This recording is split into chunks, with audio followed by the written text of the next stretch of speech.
Good evening, Thomas. Dr. Easley, how are you? Dr. Lanham, I'm doing great. It's good to sit here with you. it's man, just a little bit. I was reflecting on. I think we've known each other at least for like 15 years now, and Yes. I have. It's been a joy for me to watch you, to watch your career.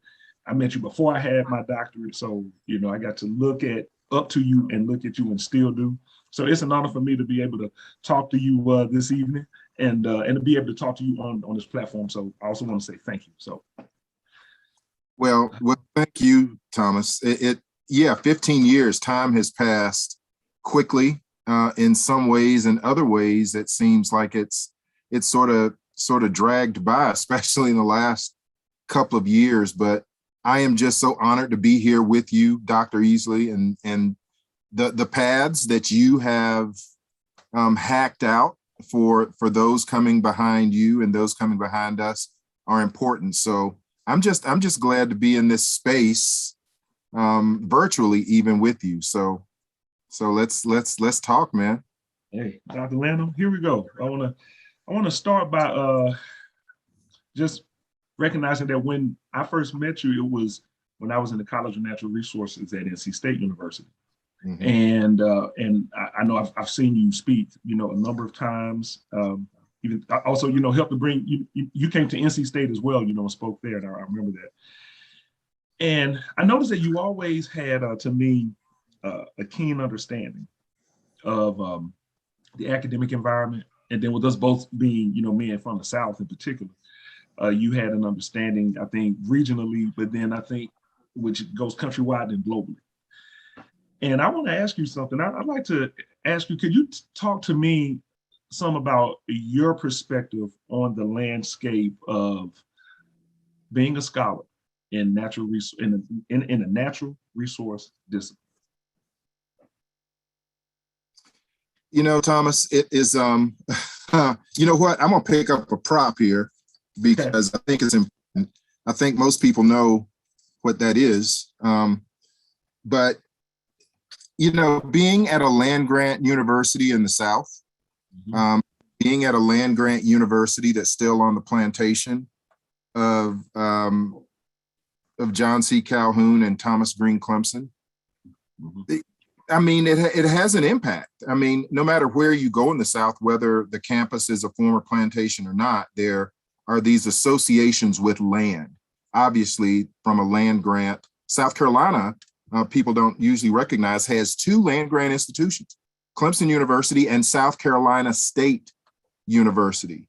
And so we recognize sort of the importance now, especially lately, of HBCUs, Alabama A&M being one of your institutions, but also recognizing the long sort of road, the long rows that have had to be hoed, that were separate and unequal in many ways. So as we talk about land, as we talk about land grant, as we talk about land stewardship, Thomas, I've always had that in mind, and having grown up on the land, but then having come to a land grant university, a cow college, and having to deal with, in some ways, the stigma of being in a natural resources profession. First of all, being one of the few people of color in that profession as a student, as a graduate student, but then as a professional. It all of it converges in this way that I know that you felt in some ways at NC State.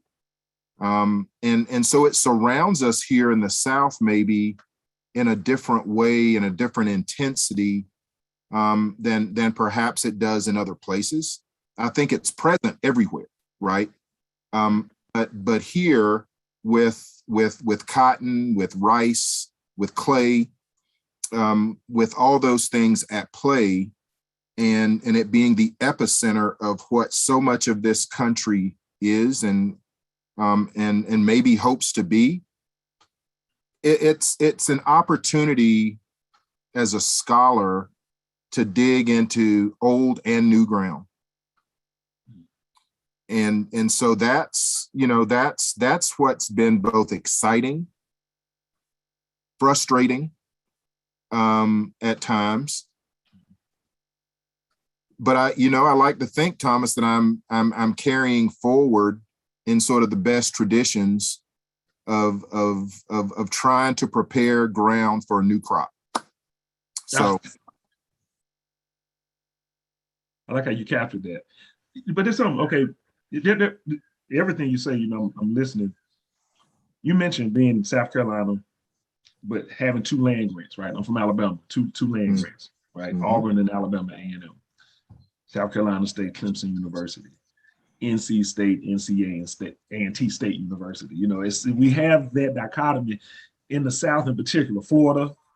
So I really want people to understand that a lot of what Dr. Lanham, just shared, one, I think is some of what a common feeling, I think, of people of color in these spaces, but recognizing those kind of dynamics just in our states.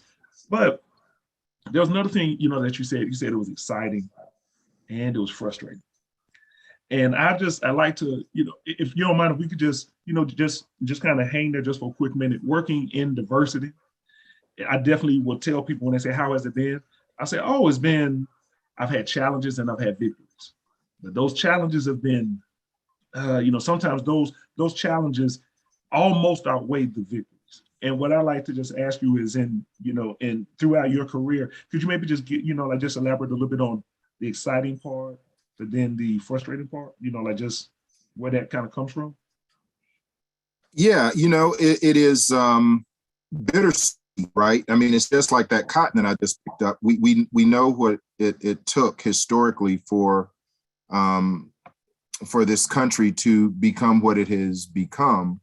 And, that I always think about cotton. I can never see it as clean. I always see cotton as bloodstained. But ultimately that cotton goes through this gin process and all these processes, and it can become, in the case of Sea Island cotton, some of the finest linen that you would ever want to lay your head on, right? And so there's the harshness and the stickiness of the bowl. But then there is the ultimate luxury of laying on what has been prepared from it. So that's bittersweet, that's reward, but it's also the toil. So the frustrations, really are in part, the questions that we usually get of how do we get them outdoors? How do we get Black people doing these things? Outdoor recreation, outdoor vocations. And my response has become, we're there. We've been there. It's a matter of recognition, and it's frustrating to have these conversations sort of couched in these blind spots that people don't want to recognize. So I always tell the story of going out into some of these low country South Carolina impoundments that are extraordinarily diverse with bird life and other wildlife, and important economically for hunting, for bird watching. They are the center of biodiversity in many of these places. But I always ask people to take their binoculars down for a minute and recognize where they are, and to try to look back in time a couple of hundred years, and to understand what it took for those places to become what they are. And some people will see those places and recognize that those Black birds, those black-necked stilts, those black rails, those red-winged blackbirds, those black ducks are there because of Black hands. Now, some people don't want to take their binoculars down. And when you have your binoculars up, your field of view is never as wide as when you have your binoculars down. And so the frustrating part, Thomas, becomes when people refuse to see the facts, the history. And at university, right, we're scientists, we present the facts, we present opportunities for informed opinion. But when you see those things die sometimes at the highest level, that's frustrating. When people don't want to become learned, then that's frustrating. On the other hand, when you see a light bulb turn on, when someone does take the binoculars down literally and figuratively and they want to understand more about the history, that to me is exciting. It's exciting to see people want to learn and to be informed. And so that's, that's sort of this constant, Camille Dungy talks about it as an oscillation, that we experience. You go back and forth, and I know you've experienced this. It's a roller coaster ride, right? Yes, it is. We have well-developed neck muscles because you're looking over your shoulder this way and this way. and meanwhile, you're trying to see your way ahead. Right. And so that's some of the frustration that comes when, as an educator, as a scientist, as someone who tries to look forward, but you do have to understand the road behind you to understand how to go forward. That when people turn that blind eye, sometimes at the highest levels, yes, that's frustrating. That just helps. You just kind of just even just led me into the next thing that I want to talk to you about, because high levels, not understanding in particular this term diversity. Sometimes for me has been a frustrating thing, because I'm working in the field. I'm working in the field of forestry and academia, but through the specialization of diversity, and the institutions say that they want it. But sometimes I go, I'm not so sure they understand what that means. It's more than just having amazing scholars like yourself. It's more than just being able to say, oh, we brought Dr. Lanham in. And that's another frustrating part for me, is when I'm like, but did you see the path that he had to take that other people didn't take? That there's no really, and not that I think everything needs to be uniform. And I'm like, but you brought me here to deal with something, and colleagues are still dealing with it. And here I am. Oh, I'm brought here to try to fix it. Oh, I'm dealing with it. And so what I'd like to ask you, Doc, is what diversity means to you. And I don't want to couch it into a particular thing, but I would just ask, like, academic environments, but if you want to speak about it even, like locally or, just regionally, but period, to you, what does diversity mean to you, Doc? It means choice. It means, well, let me go to this statement. I'll get this statement from, I think, maybe people who think they're well-meaning, and they'll say, well, Doc, you're a good guy. I just don't see color. And I'm immediately, that stops me, because I'm like, wait a minute, we're watching these birds, and you just saw that painted bunting and that beautiful palette of colors on the plumage of that bird, but you're telling me you can't see me? And so again, I go back to blind spot. So diversity means to me that you open your eyes, your ears, your heart even, and that's really a critical issue to me, to open that, but that you open those things and that you see. And when I say choice, no one wants to be restricted to a single thing in their diet. No one wants to see just a single kind of bird all the time. No one wants to see the same thing 24 hours a day, 365 days a year. No one, hopefully, wants to live in a world where there isn't varied opinion and viewpoint. And so when you begin to think about what those things, what choice and opportunity do, they strengthen.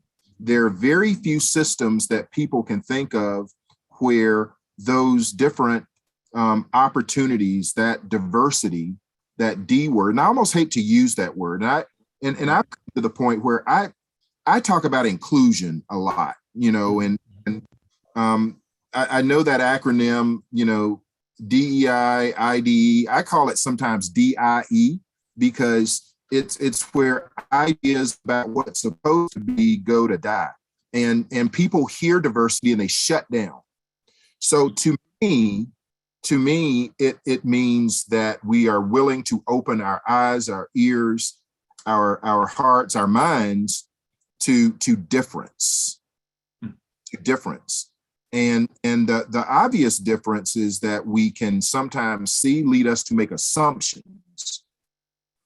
And so you lay aside those assumptions and are willing to intake and listen. Not that we have to agree with everything that somebody else says, but certainly to have the mindset of inclusion, of a palms up attitude to say, you know what, come on in, we're going to talk about this. I'm not going to exclude you because of the way you look, the way you love, those kinds of things. But we are going to have an opportunity to have a community of people that's inclusive, that don't just all look like me, right? That don't just all think like me. And that's a tough thing for people to wrap their heads around sometimes, because, you know, we've fallen into, it's a critical thing. I want to see more people of color, more Black folks in my field doing the work that I do. We don't always want to be alone, but I also recognize that you got to look, if you ask for it, right, you got to be with it. So I think it's important for us to step back and understand, when we ask for diversity, when we talk about what it means, we can't have these silver bullet ideals with silver plated intentions. You can't just put it out there that I want this, but then not work to make it solid, right? Because that silver plating wears off quickly, it tarnishes, and people begin to see through it that it really is what it's always been. So if you're going to make it solid silver, if you're going to try to make it, it has to be intentional. It has to be constant. There is no penultimate, oh, we're diverse now. No, it's a moving target all the time. So, you know, to me, it means you really begin to understand, first of all, your faults. You've got to understand where you stand with the issue. And if you're not looking in the mirror to have some understanding of where you fall short, right? You know, then you're going to make assumptions, and it's not going, ultimately, it's not going to work.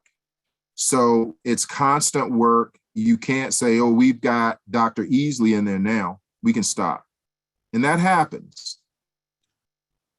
Or you become, you know, you're given the task of diversifying the world. And someone says, okay, Dr. Easley, here you are, solve all of our problems in this silo that we put you in. And so, you know, people, you've got a de-siloed diversity. You really have to think about it being, a mission that is intertwined, that is tendrilled like a vine. You know, I mean, you're a forest geneticist. You can think about mycorrhizal fungi, right? And how they create forest soils. They are everywhere. They have this role that's integral to the functioning of that ecosystem. Can't see them, but they are there playing this critical role that, if removed, can undermine the functioning of that system. So we have to understand that role, that deep, embedded, integral role of diversity. But think not just of diversity, think of inclusion. And think constantly about how you include and don't exclude. And if you ask that question of yourself, then I think you because we all have biases. You know, I got to deal with my biases. Look, I'm a aging guy. I got to deal with my biases and how I deal with Generation Z, right? Right. You know, ageism. I got to deal with that. And so in thinking about how I deal with my issues, my biases, I become more aware. And that's an inclusive mindset that you have to practice. So I would say, Thomas, it's a choice. It's choosing to be inclusive, but it's an intentional practice, and it's a practice. Practice. The fascinating thing about what you shared is you not only, to me, gave what some could consider a theory. No, you actually gave real action, because this is something that you do. This is something that you live. I mean, you even identified your bias, and I that's one of the things that I often try to get people to understand is that this DEI work, really a huge component of it is internal work. It's your work, while we're trying to get other people to do this. So I really appreciate you breaking that down. And even in the way that you broke it down, to be honest, it brought calm over me. Just like when I was reading, oh my goodness, I think The Home Place. I felt like it did the same thing. It brought a calm over me. The way that you talked about being in South Carolina reminded me of being in Alabama. The way you just talked about diversity and the whole thing just made me feel like you were walking in my shoes. And I'm like, oh no, he has the understanding, he has the experience. And so I'd like to ask you something, because I really did enjoy your book. It made me really appreciate how you got into your discipline, but it made me further reflect on how I got into forestry. And in particular, for me, it was through scouting. But not about me, it's about you, because I have seen you on academic stages. And now when I Google your name, I see you on other stages now. Like, I'm like, yes, as they say, he's Googleable. Like you talk about the younger generation. I'm like, oh, you can find him. Oh, yes, you can find him. And now I will say, I'll make an I statement and then relate this back to you. I found that when I work and sometimes I put myself out, but other times I'm asked really to come out and do work because some people recognize what I've done. So then I'm like invited to come to a platform or something. And I know I've seen you and I've seen your work on those same platforms for those reasons. But then you're also a great, and it's not a but, it's no contrast, because you were this before that. And you're this amazing scholar, okay, who inspires students, who's published great work, who's now published at least two, I hope I'm not misrepresenting, but two, because I still have to get Sparrow's Envy, but 2 books. And then you're still doing everything that you're doing at the great Clemson University. But here's my question, and I hope that this doesn't come off wrong, because I don't want to pour assumption, but you've had academic success, I know, Doc, but it seems like you've had other type of success too. And being in a person of color in this type of space, sometimes I notice that when we start blossoming in some ways, there's still these other challenges. I don't want to assume that you faced them, but I would like to just ask you if you could talk about maybe some of the differences with the different kind of success of scholarly work here, scholarly work there. This inspiration here, academia, but now also an inspiration here in all communities, but in particular in the Black community, but then also in the community of people who care about recreation, because your name comes up in those circles. Your name comes up in birding circles. Your name comes up in forestry circles. So as you see, I'm getting excited. So let me calm down and just ask. I'm sorry. I told you while I look up to this gentleman. So I was looking forward to it. But success both inside and outside the academy. Could you speak to that? Thomas, I'm black blushing, man. It's I mean, just for real. It's the road, everything. I like to think of it. As braided strings, right? I like to think of it as convergence, and that's one of the words. That's one of my favorite words, and I use it a lot. But I think about these tracks that my life has been on, and often it seems that they run parallel. That these have been not so much rivers but channels. Right? that my life was channelized in some way. And so ditched, and this water was just running to this one point without deviation. But at some point, if it was channeled, it out of those ditches, it broke out of those narrow paths and began to flow overland. And so the science informed the creative side, right? Because part of that was that I wanted, delivering some of this conservation biology science to students. I mean, it's a thing day after day, basically going in and talking about the woes of the world. And you see these young people in front of you, their eyes cast down, or maybe you could feel the hopelessness. So I didn't want to present the science. I wanted to begin to talk about potential solutions. And some of those solutions, again, are internal. They require us to assess the data that we know best, and that is us.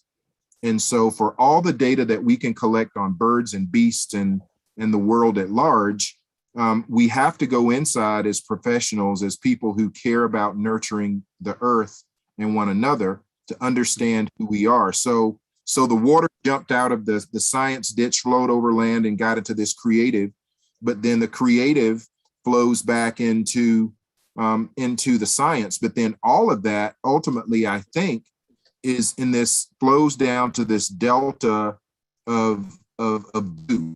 Something's got to get done, and that's activism. And any conservationist that says they aren't an activist, they are not doing their jobs. Because ultimately, conservation doesn't mean keeping things the same. It means caring enough about something so much that you can use that four-letter word of love.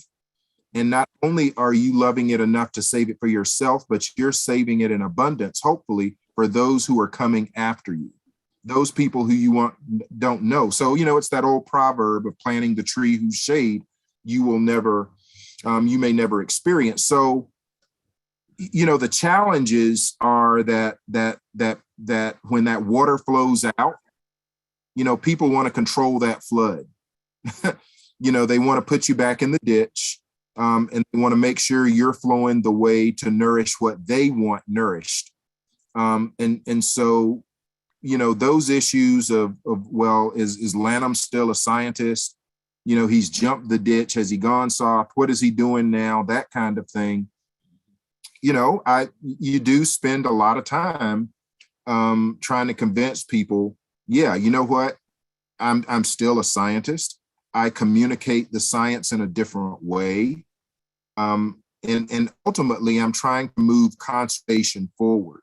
I'm trying to help people take their binoculars down, see the wider view. And so all of those things, that delta that these braided rivers ultimately dump themselves onto, deltas are rich places. But you also have to recognize that if you ever try to walk out onto delta mud, you're going to sink up to your knees.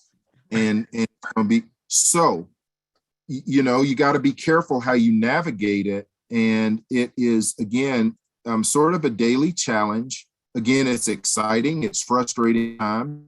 But to have the opportunities at this point in my life, Thomas, to have this conversation with you, to be able to use poetry as a mechanism for motivation, that's important. So, for me, those, jumping out of those ditches that people had dug for me, was one of my biggest challenges, because I'd always sort of been a rules follower, jump through hoops, as I say in the book.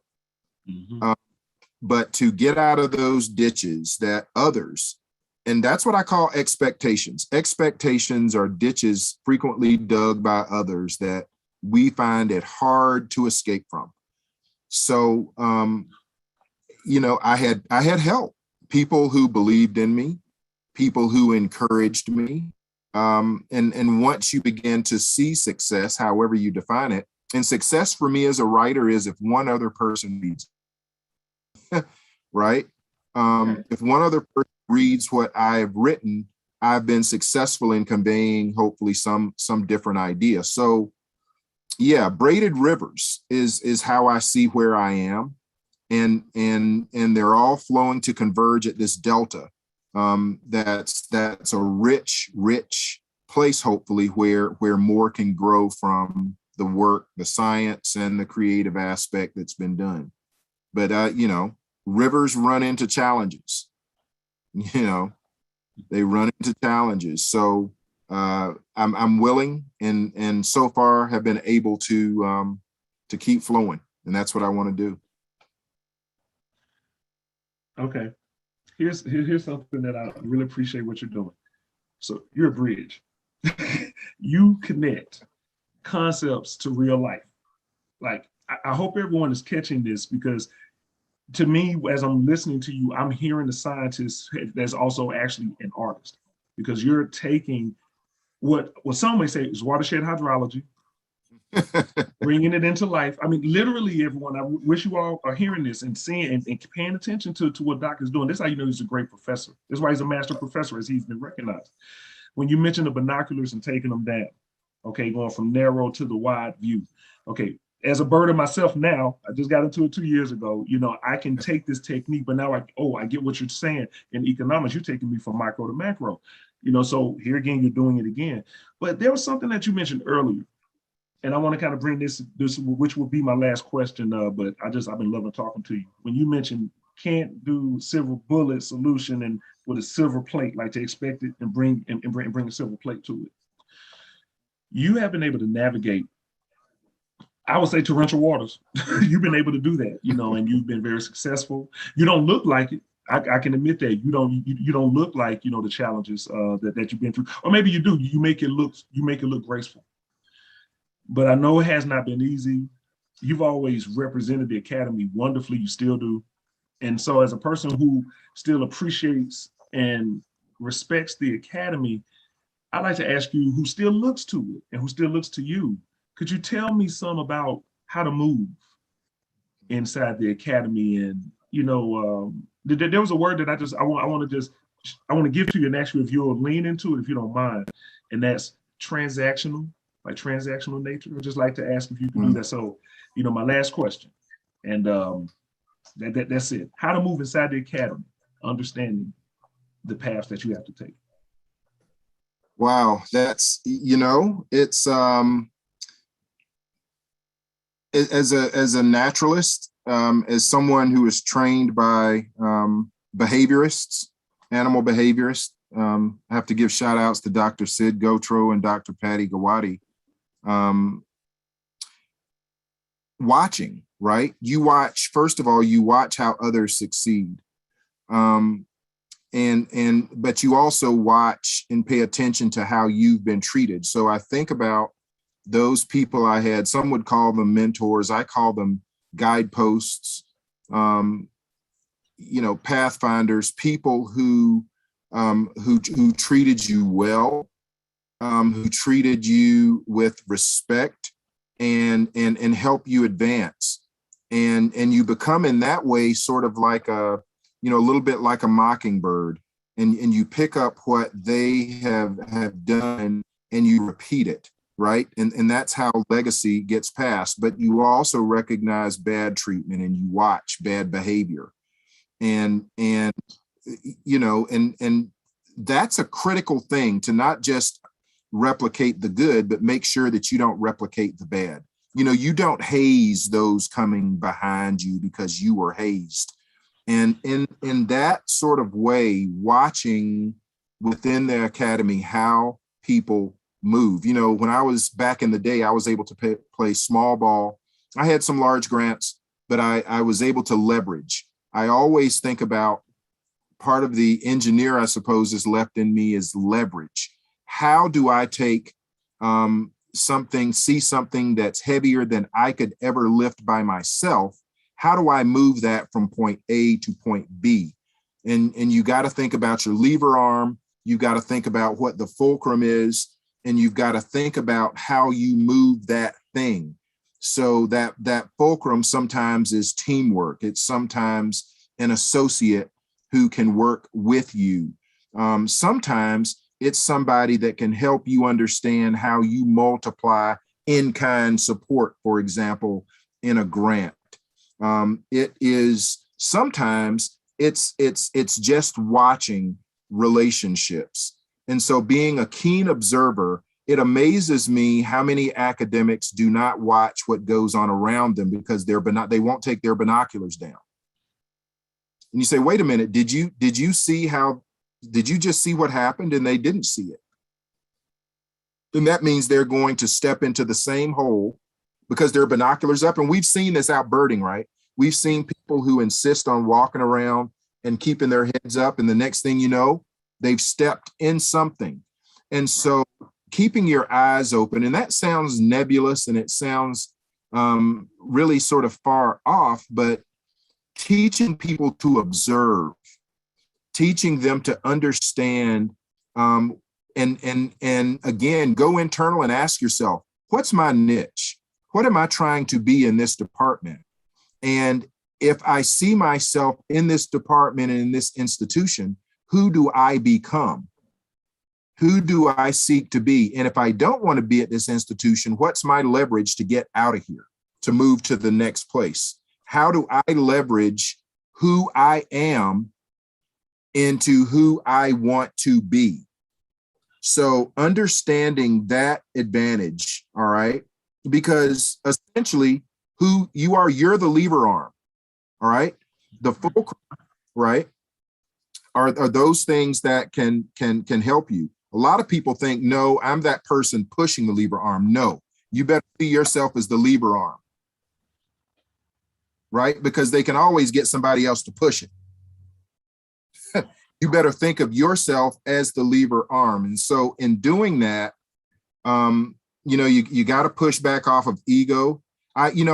Thomas, I define universities, I hope I'm not being offensive here, but they're sort of, they're sort of minimum security asylums with liberal release plans. And if you think about what a university is, if you think about all the ego that's there, but it's ego that's constantly being undermined by critique.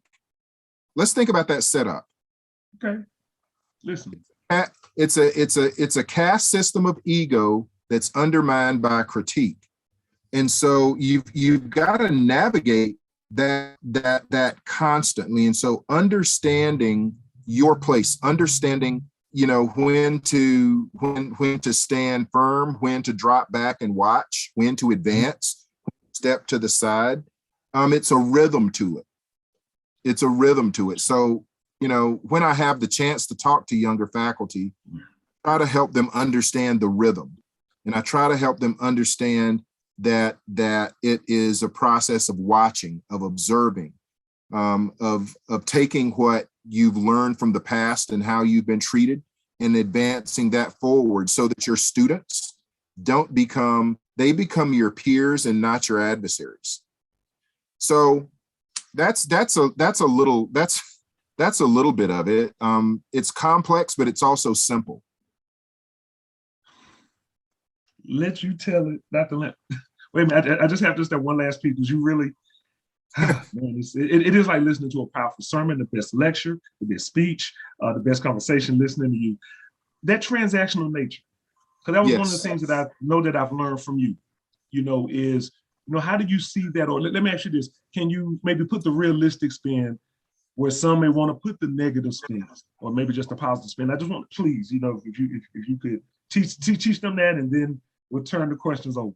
Yeah, thank you for bringing me back to transactional barter, right? Right. What do you have to barter? And you think about what you bring to the table again, it's understanding your capacity, understanding what that is, but not just understanding your capacity, but having some understanding of how you're valued by others. And again, that's an observational thing.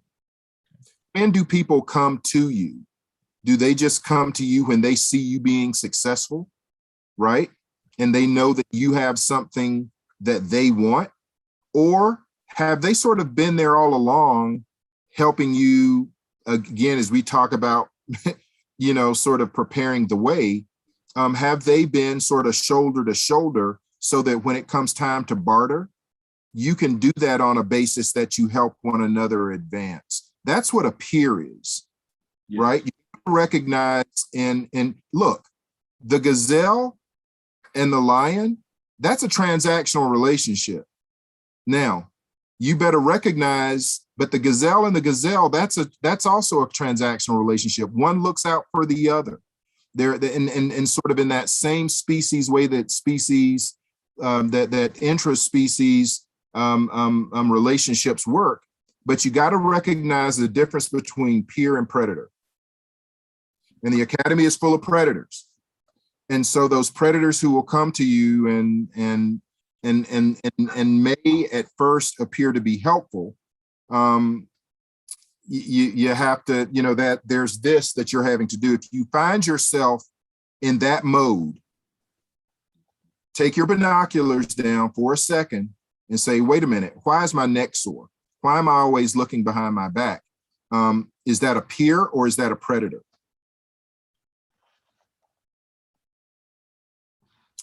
So in understanding those relationships, those transactions, you can begin to build around you a community of people who you can move forward with, not swim upstream against.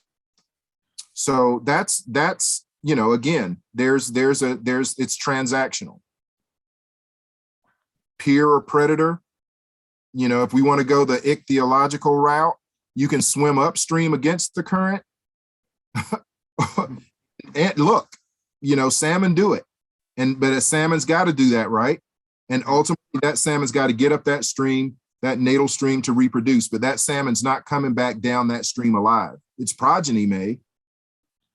But you've got to figure out your relationship with your environment. So yeah, the animal metaphors are kind of out there for me, but in any case, I hope I got at some of the transactional.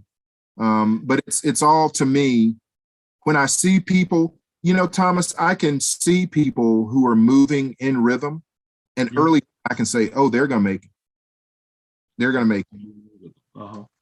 And then I can see people who are just sort of constantly fighting and flailing, and there's no rhythm established.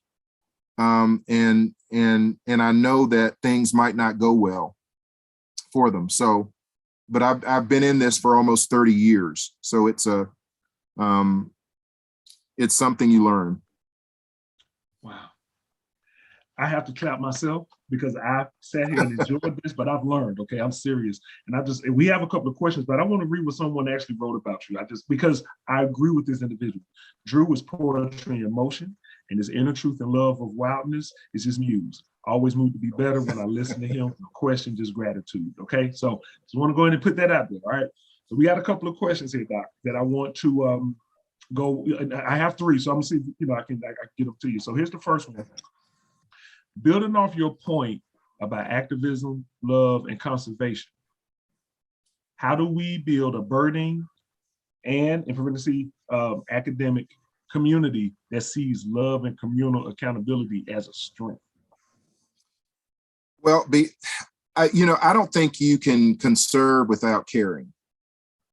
And if and so that, my point about, think about why we got into conservation in the first place. I like to say that nobody gets into this business to become rich, but they get in this business to become enriched.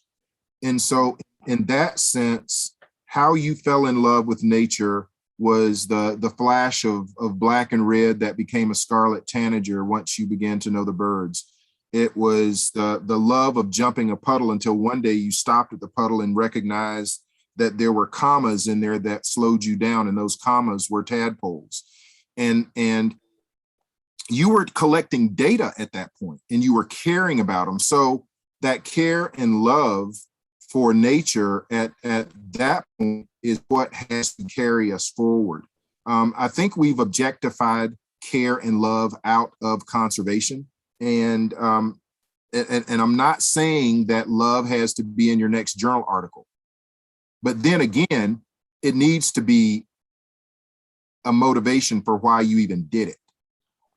And if it's not, then you have to step back at times and say, well, why am I doing all this hard work? So and from a birding standpoint, you know, if my only concern is seeing the bird to list it, and then it could go extinct after that, and I can say, well, but I got it on my life list, then I think it has become a maybe a self-serving activity that does the bird no good. From a conservation standpoint, don't you want to see more of the birds? Don't you want others to see those birds? And so to me, again, I bring love and care back into them, and people are scared of those words, and people throw them around. But I think if we bring care back into conservation, love can't be far behind. So I hope that gets at it. Yes, I think it does. I think it does. And you did it again. Now, but here's a question. You know, you've made comments about, you know, the binoculars and taking them down. Someone has a question about something. This individual says, greetings. What is the drawback in being too observant? Drawback in being too observant? Yes. Well, that's a great question. The drawback in being too observant. So, you know, I suppose you can go back to that phrase of ignorance being bliss. Mm-hmm. It depends on what you're observing. Now, behaviorally, we can begin to ask questions about energy expenditure. Okay. Now, I can tell you from a human standpoint, from a Black male standpoint, being observant is part of who I have to be. It's part of survival. And so I don't go into many situations outside of my house where I'm not totally aware of where I am, aware of who's around me. Now, that process of being that observant, it's draining. It's draining. And so if you have an individual that's hyper vigilant, as we say, that takes a toll on you in terms of how you nurture your body, your mind, your spirit. So I suppose I would say that being hyper vigilant may prevent you sometimes from being maybe as joyful as you would want to be. I'm trying to think of those situations where I'm less vigilant. Right. But vigilance versus being observant, I parse those apart. Right. So when I am in a place where I feel comfortable that I don't have to be hyper vigilant, my eyes are darting around in a way, and I'm observant in this sort of fuzzy way that I can see more with my vision blurred than I can in focusing on a single spot. So one of the things as a deer hunter, when I'm in the deer stand, I frequently see more out of my periphery than I see right before me. So sort of settling into a space and being comfortable, you relax. And you're sometimes able to see more than you can when you're looking so hard for it. It's almost like taking your binoculars down, right? It's hard to see all the warblers in the tree or locate where one might be that you want to focus on if your binoculars are on one spot. So, but that's a great question. I got to keep thinking about that. Yeah. Okay. Now look, okay, so we have 5 minutes, but we just got one question, and then we already had a third one. I'm going to do my best, Drew, just combine them, but not, to make it confusing. So one person is a member of their local NAACP. So they're curious about your path from high school into college and what points you discovered your passion for the field of conservation and natural resources. But then with that, okay, so they want to know that, like that journey, and where their passion came from. But then this last individual, not least, had any thoughts on the work of Ruth King as it relates to navigating the world of birding and ornithology as a Black person. And I think because your work makes people think about relationships, personal history, actions, and thoughts. So I think that that goes there. So hopefully, maybe I can, like just, feed two birds with one apple. Yes. You know what? I try not to say kill two birds with one stone, but have several birds in one scope. So in thinking about that, this path, I talked about helpers and relationships, and my passion was sort of channelized, was sort of ditched, because people wanted to put me into, this was a smart Black kid who was good at math and science, be an engineer. Engineer. You can get money to go to school as an engineer. And so at that point in time, I wanted to support myself going to school. I didn't want hardship on my mother. I wanted to make sure that I was doing as much as I could to support myself. So, the conservationist passion was always there. But quite frankly, others didn't really understand the career field. They didn't understand the path. When I told people I was interested in zoology, they said, well, why do you want to be a zookeeper? When I told them I was interested in forestry, they said, well, why do you want to be a forest ranger? And they would say, well, what is an ornithologist? So you want to watch birds? You can do that in your spare time. So in thinking about that path and in thinking about what passion means, it's sort of like a hot ember that can be ashed over, but it takes a long time for that ember to die. Whenever you have a campfire, Smokey always says, you douse, then douse again, and put your hands on it to make sure it's cool. Well, I had a couple of buckets of water thrown on me, but that coal never died. And the people that came along in my path, my first undergraduate advisor, Jim Schindler, or my biology teacher in high school, Ms. Gary, Ms. Marshall, who said, why don't you bring your bird books to class and tell people about ornithology? All of those things blew on that ember that others had tried to pour water on. And then I remember the day it caught. I remember the day that it caught. And once it caught, it wasn't a conflagration necessarily. I'd like to think of it as a back and fire, Thomas. Okay. And low and slow through the piney woods. But that was important in this path, that we recognize people's passions. I tell people, I could have become an engineer, but who wants a dispassionate engineer designing jet turbines or other things who's just looking to get a paycheck and the end of the day? That's how bad things happen. So we ought to want the most passionate people doing those things they want to do. And if we do that, the world's going to be a better place, whether it's me studying birds or whether it's somebody building bridges. We ought to want passion in those places. Dr. Lanham, all I can say is you have, I think, helped us all think about diversity, inclusion, and equity, DIE. You have made us aware of our awareness gaps, blind spots you have. But I think that you motivated us. So many people are quoting you, recognize people's passions, looking because of fear versus looking because of love. People are taking the jewels, the gems, the nuggets, but I like to say the soul food that you're giving us.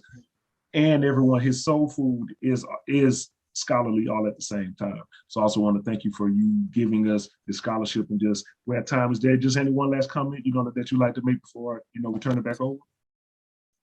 Again, I'm grateful to you, Thomas, for all that you've done, again, for pathfinding in these ways.